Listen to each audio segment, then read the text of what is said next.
ขอเชิญพบกับไอ้หนุ่มเสียงอ่อนแท้ๆแล่ล่ำเซ่เม็ดเล่เบรกแตกขอเชิญพบ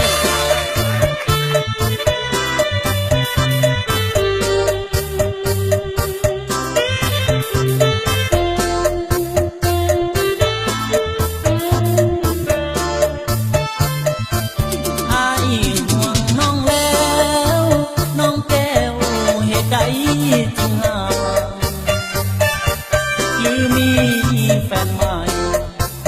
ลืมสิ้นดินแดนนาวาเสียแห่งอายนั้นสร้างแบกความรักมาหาเพื่อนสารห้องนาวาเดินน้องบ้านเกิดมาไปลงแสงสีสง่าบ่มาเสียแล้วคนดีใจคงนั่งจมมาแล้วหลายปีเพื่อเป็นลมแล้วทุกวันนี้จงมาดีบ้านนายังคอยสัญญาข้างก่อนเมื่อตอนเดือนเมษาโหยงานบุญที่นาวางน้อ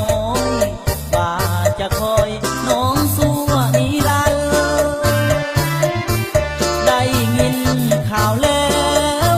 น้องแก้วจงสาวกับพันคืนนาวางเฮานั้นไปอยู่เวียงจันทน์น้องจะซ้ำใจ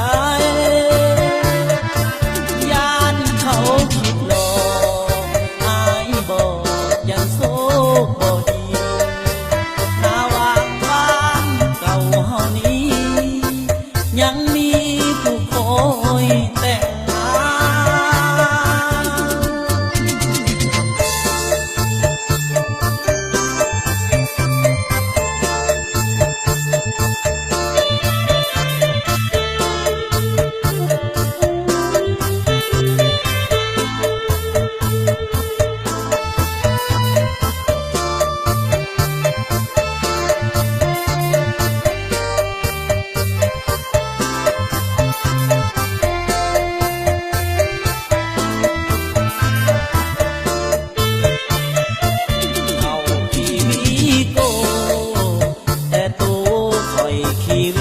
จีมันห่างปานฟ้ากับดินนิ้วพินบ่อยากเลี้ยวเบิ่งความหาของข้าก็เลยต้องมาขาดถึงผู้สาวเขาบ่อยากเบิ่งคนขี่เว็บจีนกินฝุ่น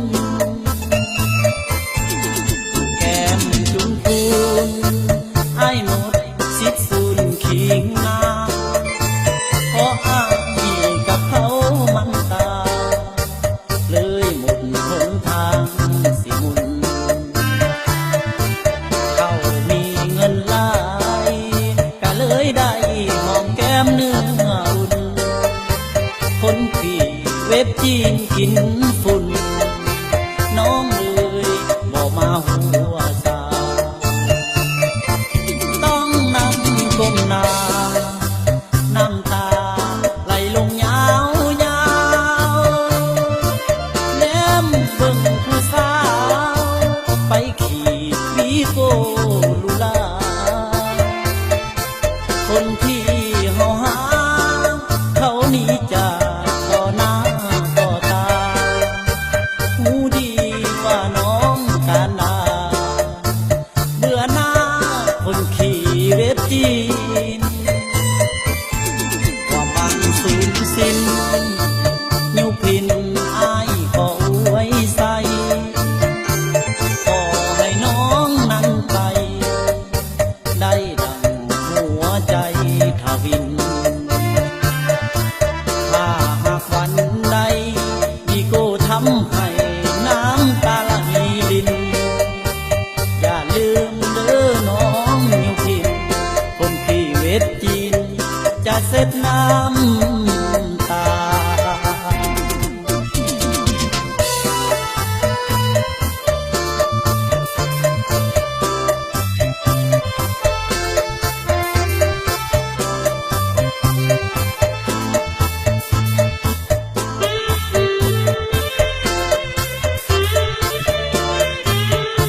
เธอนา